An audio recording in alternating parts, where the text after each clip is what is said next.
Well, then they say, you know, well, what do you have to hide? Well, why is government so secret? Because you're a criminal government that wants to use the, well, who I've really been told by high-level sources they spy on is inventors and people. I mean, the poor folks get everything stolen. I mean, and American companies, why are they trying to shut down American companies? They do everything they can. That's a hard question, Alex. I think they want us dependent on China more. They want to drive people overseas. They want us so that when this, you know, and my theory is that they're setting us up for eventual nuclear war. That's when the real curtain comes down. They can justify anything at that time. They want to make sure that we don't have any ability to respond to the war so they can say, you've got to go to a militarized new world order. It's globally that we've got to fight this next war. We don't want to have America rejuvenated as if. Exactly. I want to get to Benghazi with you, but yes, the Army has come out and said, we don't need the president for authorization to quell civil disturbances. Is that so they can start doing it routinely like they already are and not have it be a big presidential deal? But then there's the issue of, they're already saying the military's under NATO. Is this like some type of weird quasi-announcement of a military-industrial complex pure coup? Or what do you think's behind that? NATO is to become the militarized order of the globalist, and that's why you know, everything from Eisenhower on was to get France. You know, de Gaulle didn't want to be part of NATO, didn't want to supply troops, to twist his arm to get Adenauer to reform the German troops and things. But it wasn't. It was because NATO is going to be the military arm of the New World Order, and they are going to cut off the communist nations that are part of the United Nations, reform, call it the League of Democracies or some more innocuous name. So to get American support after they've been nuked or after various military cities have been nuked. I do not believe that the Russians and Chinese are going to nuke everything in the United States. They don't want to be looked as the bully of the world. They're taking down the bully of the world, but they want blackmail. They want to But may they back up because they're 10 years behind in the Anglo-American plan? And, I mean, it came out in mainstream news that Assad reads Infowars.com, and I mean, the foreign governments do listen to this show as well, and they read what you're doing. We're not bragging, folks. It's just there's not many of us that know what's going on. It's really kind of scary. But, I mean, are the Chinese going to really be manipulated into that, and the Russians? Well, they want to take down. You see, they've always had this philosophy that we are superior to the West. We're going to have to take them down militarily. But they don't want to destroy the West. They know the West is the engine of ingenuity. They depend on it for all their military, you know, but they want to control it, not just have to spy on it. That's why they want to nuke the military of the U.S. The U.S. wants its own military nuke because it drives Americans into accepting a new world order, a militarized new world order. But the Russians and Chinese don't want to destroy either Europe or America totally. They want to decapitate the military.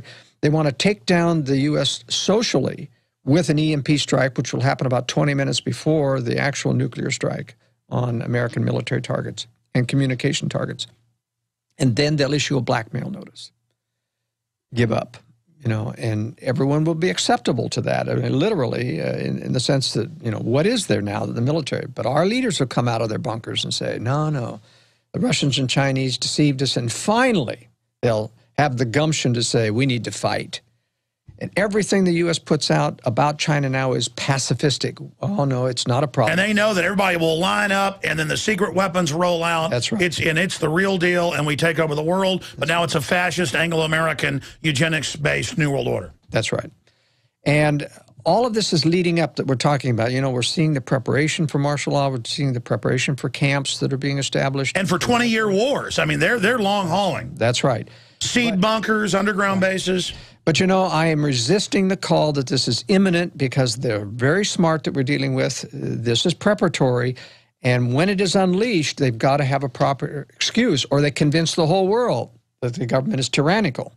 But if they do it under the cover of war, after this nuclear weapons strike comes, then nobody questions martial law. Nobody questions any of it. Just like in Boston, the people laid down and let people strip them of their rights, take them out of their house, and throw them to the ground without any... Sure, you know it came out in the 60s that the Russians wanted to nuke China with the U.S., and then the U.S. said no because it already really made a deal with the communist Chinese, kind of like helping put Mao in power. I mean, it seems like the globalists have kind of got a double game, though, I mean, they're moving to China, they're investing there, they're doing everything they can, but is that really to trick them? Because they're just giving America to the Chinese. Well, you know, a lot of people, there is this conflict within theoretical how globalism operates. One side says, because of the Rowan Gaither quotes to Norman Dodd that we're trying to seamlessly join the U.S. with the American Republic, is that the globalists control the Russians and the Chinese, and therefore is... Sure, that's the Carnegie plan. There's not going to be war, but it's not true. In fact, Rowan Gaither was lying to Norman Dodd. He never would have admitted the real thing. This was a cover excuse to explain to them in some rational way. In fact, Rowan Gaither of the Ford Foundation had invited the investigator to come and get an interview. That's right, Ford Foundation. It wasn't that he was responding to a subpoena. He invited him to come and give him the propaganda that we're trying to peacefully merge the two countries. But in fact, the globalists don't control the Russians. They're trying to induce them by giving them aid, giving them trade. And the Russians and Chinese are skittish. They're deathly afraid that we've got secret weapon systems they don't now know about, and they're afraid. Well, I've talked to Bob Bowman and many others. They can talk about what's been accidentally leaked in debates and things. They had the Star Wars program in the 70s and Shabo drones in orbit and just everything else. I mean, it's... That's right, and that's why the Chinese are really working on anti-satellite. That's right, but that's their main program. They're still 8 to 10 years out about having the confidence to strike the West, and that's why I don't think it's imminent. But they don't control the Chinese. They're going to make a deal with the Chinese, in my opinion, when the Russians and Chinese, in a temporary alliance, strike the West.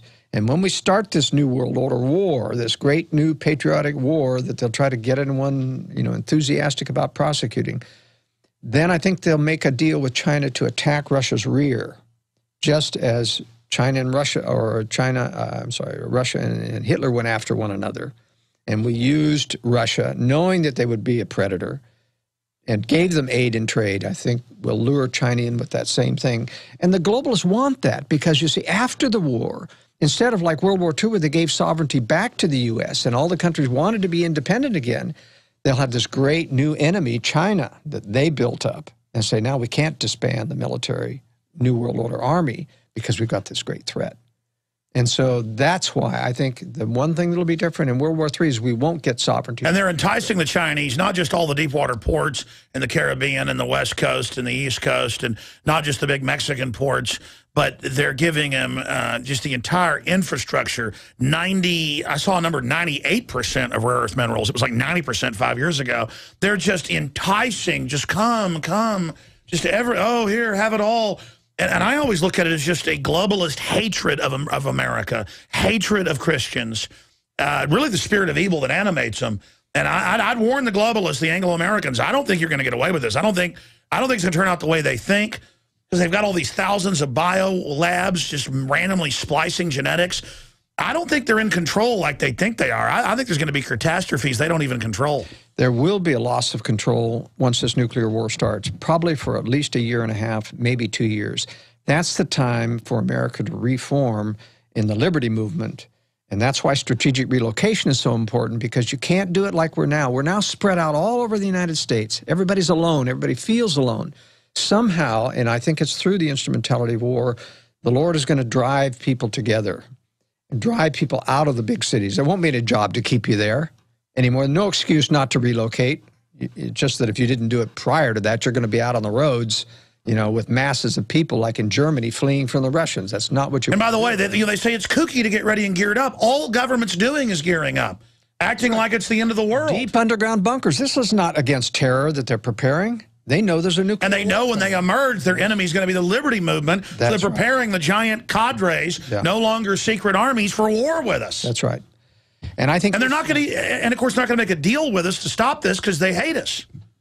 Yeah, that's right. There's no deal to make. They know that this is going to be an absolute separation between good and evil. Well, I take it back. There's an awful lot of dumbed-down people who will be dumbed down because of the false patriotism of this war. They won't realize this is a global... Well, they'll be cannon fodder. They'll be cannon fodder, and they'll join the military, and that's why I don't recommend any more of our boys and girls go into the military. Not only because of the deadly vaccines that you're required to take, but because you're not fighting to save America's liberties, even though they tell you that. You're not fighting for democracy in Syria or Iran. You're fighting for a globalist agenda that the U.S. government is... Well, that was my next question. I want to get into Benghazi. Joel Scousan is our guest. Isn't it an overload point, though, where they're in the Washington Post and the London Telegraph going, the bin Laden brigade is leading, Al-Qaeda is doing a great job fighting Assad, he's got the oil fit, and I'm like, and then when you fly, they treat you like you're bin Laden, I mean, how do they get away with this otherworldly absurdistness that's now going on where our government runs al-Qaeda publicly? I just... Well, we know that government has always had their fingers on al-Qaeda. They started al-Qaeda essentially as funding it through the Saudis. They've used the Pakistani ISI as well to fund another branch of al-Qaeda. And even though there's a lot of legitimate terrorists who hate the United States that we have bred, as Ron Paul correctly stated, nevertheless, the top levels are directed. That's why in 9/11, yes, there were terrorists, but they were known to the United States military. Protected. And they were protected. They were trained. They'd been on CIA bases before. I talked to the head of the U.S. Embassy visa section. They were ordered to let them in. That's right. And they got aircraft training in large aircraft in Saudi Arabia. They didn't get it at the flying Cessnas. That was a cover story. So as to shield the Saudis from somebody had to train those people in. And then we don't attack Saudi Arabia. We attack Iraq. Well, Saudi Arabia, you know, we have this incestuous relationship with Saudi Arabia. We have promised them protection. You know, they're a very corrupt regime. They claim to be Islamist fundamentalists with their form of Sharia law there, but they aren't. They're pedophiles. They are immoral. Well, I mean, it's a Wahhabist death cult. And if you expand on that, I guess, why did the British choose them? I guess because they're the worst of the Muslims? Well, it's because they had the biggest oil first, and they made a deal. Basically, yeah, you can nationalize it, but you've got to make sure that you supply us and you use dollars, and they will continue to do so. Sure, but I mean, and of course, I guess they could use the Wahhabis to take over all of the Sunnis and then use that in a war against the Shiites. It's just all divide and conquer crap. Yeah.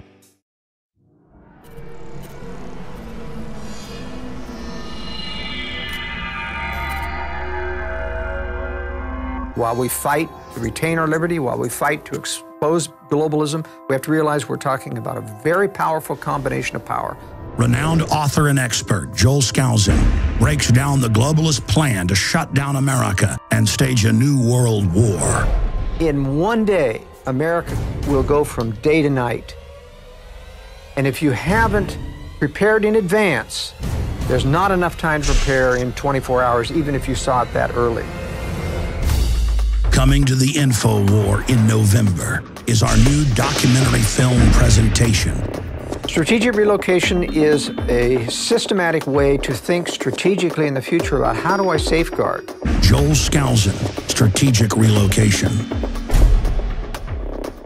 The freeways are going to be crowded, they're going to run out of gasoline, they're going to run out of food, and then they're going to start to go north and south of those freeways. Joel Scousan is renowned as one of the world's foremost experts in strategic relocation and the securing of your home. We talk about natural disasters, the health environment, we talk about pollution, the water quality. My personal experience about being in every one of these states. Government is digging in for the organized, incremental collapse of society and world war. The U.S. isn't building huge underground bases and bunkers because of some terrorist threat. They know that a massive nuclear attack is coming.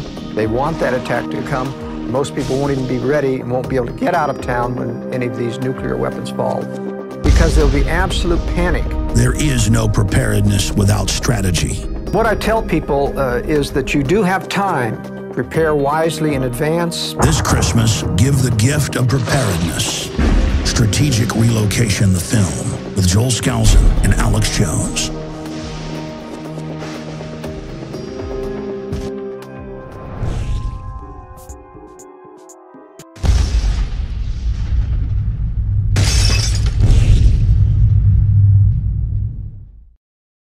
We're going to go a little bit into overdrive. Adam Kokesh, activist, has been charged with resisting arrest. This is from his people. Assaulting a federal officer, impeding a federal officer. And he's going to be detained in the Fed Center till Thursday due to denial to tell authorities where his house is located and whether there are firearms present in his home. So they are the feds. He went on federal land, a federal park. They grabbed him. We're going to get to that in the next segment. I warned him. I said, man, you really, they're coming after you. And he's lucky, and I'm not saying it's a good thing this happened. He's lucky they didn't, do worse. I mean, you start doing stuff that could really upset their apple cart, because they don't want a shooting war to start. They'll lose that. I don't want it either, because it would really turn into a big problem for everybody. But, Joel, Benghazi, we'll talk more about it tonight on the Nightly News. But I mean, Benghazi, what's at the core of that? Well, the Corps is covering up for the stand down. Well, let me go back to the actual thing. We have an arms trading going on where they had captured a lot of arms in the takedown of the Libyan government. They were funneling those arms to the Syrian Free Army, which is now a jihadist, and as we know, calls themselves the Bin Laden Brigade. Supposedly our enemies, but we're arming them, and this was top secret. There are competitors, however, who wanted those arms for their own purposes in Libya, and they attacked the embassy. I do not believe in the blind sheik thing that James Lyon, the admiral who was present there, has been fed as the reason that that was really going down. The story is that Obama is, it's like an October surprise. Obama's advisors were going to make him popular by having him get involved in getting the release of a hostage, which was to be this ambassador. And they were going to basically let these al-Qaeda people capture the ambassador.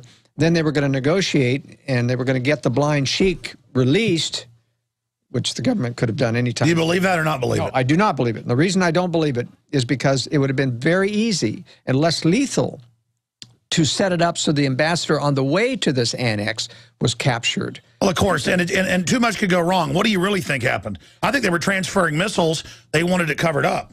That's right.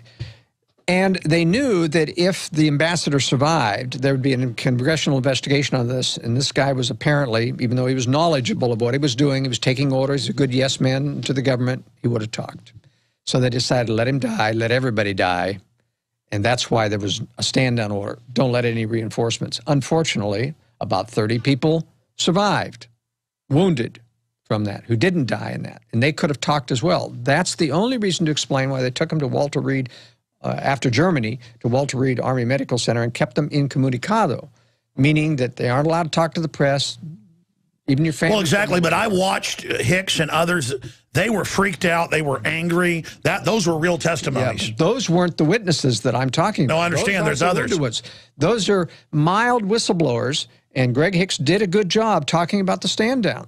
But you'll notice that he says, I don't know who issued the order to General. It wasn't General Ham. Yeah, so where are the 30 people? You never hear that in the press. No, and that's right. The 30 people are still incommunicado. They're not coming before, and Congress is not demanding that they come before them. They know what was going on.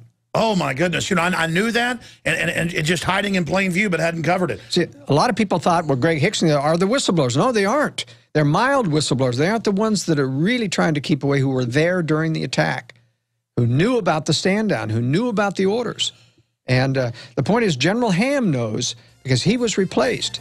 And Gibson knows who got the stand order, and he isn't telling who actually told him. Folks, get the film Strategic Relocation that we produced with Joel Scousan. It's 2 hours long with 40-something minutes of extras. And get the book. There's nothing like it, Strategic Relocation, with all the color maps, everything.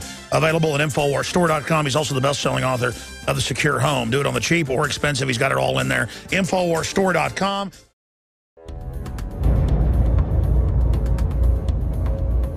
Our viewers have demanded it, so now you're gonna get it. More pro-Second Amendment gun shows in the month of June. What we've learned is you cannot hide behind an I-beam when there's a 50 cal present.